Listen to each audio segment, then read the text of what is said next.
तो अगर मेरे मौसी की मूछें होती तो शायद वो मौसा होते। कुछ इसी प्रकार से अगर मगर की बातें जो हैं वो यहां निकल कर आ रही थी। लेकिन इस अगर मगर के मायने क्या हैं, क्योंकि अगर आज चौथे चरण की बात कर ली जाए तो आधी से ज्यादा सीटों पर वोट डाले जा चुके हैं, डाले जा रहे हैं।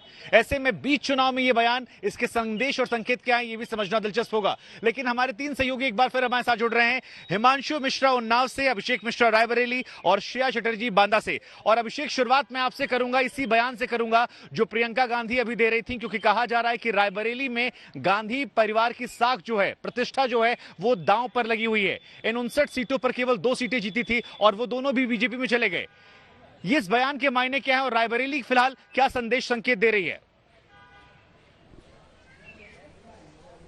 बिल्कुल शुभांकर, और रायबरेली की जो लड़ाई है वो इसलिए भी दिलचस्प हो जाती है क्योंकि कांग्रेस जहां अपने गढ़ को बचाने में लगी है तो वहीं बीजेपी की कवायद है कि यहां भी वो सेंधमारी कर ली जाए जो अमेठी में लोकसभा चुनाव में स्मृति ईरानी ने की थी। मेरी मौजूदगी ऊंचाहार के एक बूथ पे, और मैं आपको दिखाना चाहूंगा महिलाओं की तादाद यहाँ पे बढ़ गई है। एक लंबी लाइन है, महिला मतदाता यहाँ पहुंच रही है, पुरुष भी है, लेकिन महिलाएं अब घर से बाहर निकली हैं। दिन का काम करके अब दोपहर का समय हो चुका है तो सब पहुंची हैं अपने मतदान का उपयोग करने के लिए। रायबरेली में जहां अदिति सिंह बीजेपी के टिकट पे चुनौती दे रहे हैं तो ऊंचाहार की लड़ाई इसलिए दिलचस्प है क्योंकि यहां पर मनोज पांडे जो कि समाजवादी पार्टी के 2 बार के यहां पे विधायक है, मंत्री रहे हैं, उनकी लड़ाई यहां पर है मौर्या के साथ में, जो कि बाहर से प्रत्याशी होने का दावा वो कर रहे हैं।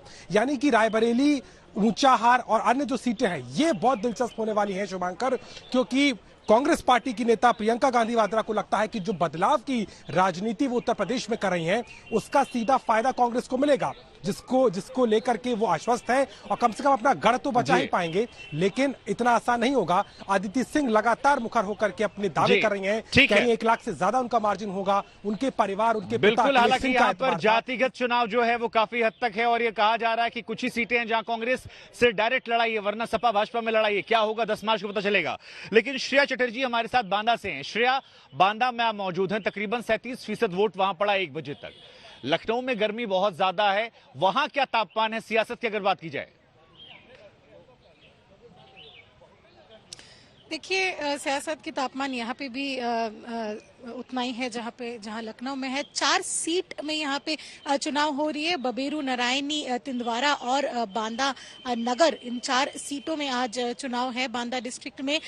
तो थोड़ी अलग इसलिए है क्योंकि ये बुंदेलखंड रीजन है, जो डिमांड्स है वो अलग है। रूरल क्षेत्र की बात करें तो स्ट्री कैटल का जो इशू है वो यहाँ पे भी है, और अगर हम दूसरी तरफ बाकी डिमांड्स की बात करें तो लोग डेवलपमेंट की बात करते हैं। और इसीलिए हमने देखा है कि जब अमित शाह आए हुए थे तिंदवारा रीजन में, उन्होंने बुंदेलखंड एक्सप्रेसवे से लेकर डिफेंस कॉरिडोर से लेके केन बेतवा लिंक प्रोजेक्ट की भी बात की। तो ये इश्यूज बीजेपी चाहती है कि बुंदेलखंड रीजन की जब हम बात करें, जैसे कि बांदा जैसे इलाकों की बात करें, वो बीजेपी को फायदा दे, क्योंकि 2017 में बीजेपी ने चारों से चारों जो सीट है बांदा में उनमें जीत हासिल की थी। उनका यही लक्ष्य रहेगा कि फिर से 2022 में भी वो चारों में से 4 सीट जीते।